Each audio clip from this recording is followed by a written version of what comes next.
To my channel. आज हम पढ़ने वाले थर्मल इंजीनियरिंग में एयर कंप्रेसर से संबंधित एमसीक्यू क्वेश्चन दिया है। पहला number, the work input to air compressor is minimum if the compression law followed is.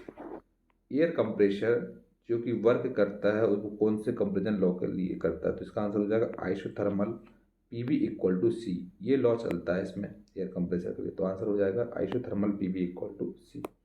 Next question है, for reciprocating air compression, the law of compression desired is isothermal and that may be possible by, इसका answer very low speed इसमें होगा।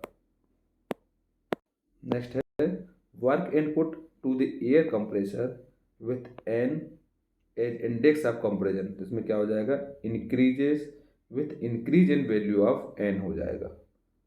Work input to the air compressor with n as index of compression जो कि आएगा increases होगा, बढ़ेगा with increase in value of n के साथ में।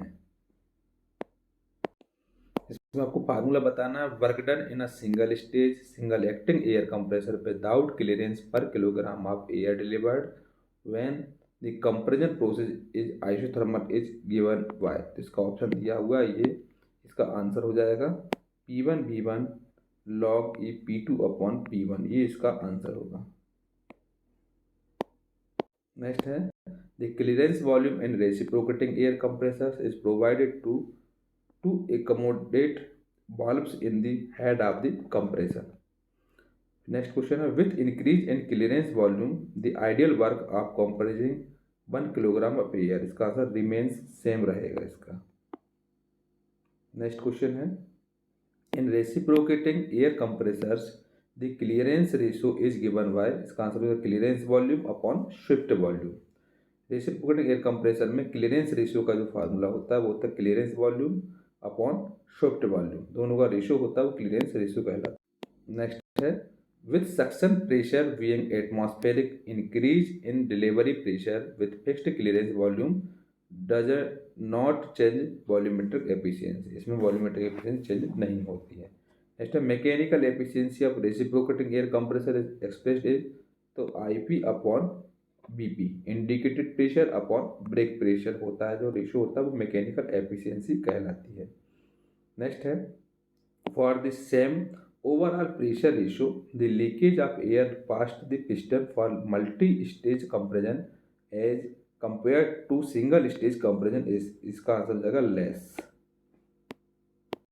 नेक्स्ट क्वेश्चन है, work done in a 2 stage reciprocating air compression with imperfect cooling is given by, इसका आंसर हो जाएगा ये n upon n minus one P1 V1 P2 upon P1 raise to n minus one upon n minus one plus n upon n minus one P2 V2 P3 upon P2 raise to n minus one upon n minus one.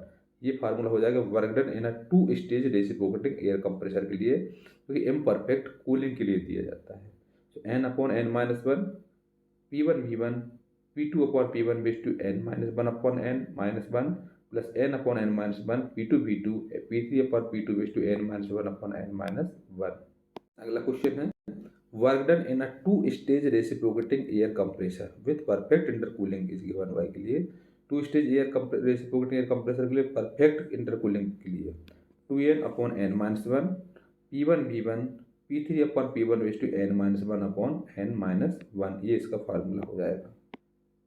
Next है, in reciprocating air compressor the method of controlling the quantity of air delivered is done by, इसका answer all of the above. इसके लिए throttle control भी होता है, blow up control भी होता है और क्लियरेंस कंट्रोल भी होता है। नेक्स्ट है, the efficiency of vane type air compressor as compare to Roots air compressor for the same pressure ratio is more. फिर नेक्स्ट है, in centrifugal air compressor the pressure develop depends on all of the above, मतलब impeller tip velocity पे pressure depend करता है और develop करने के लिए, और इनलेट टेम्परेचर के लिए भी करता है, और कंप्रेशन इंडेक्स पे भी प्रेशर डेवलप करने के लिए डिपेंड रहता है।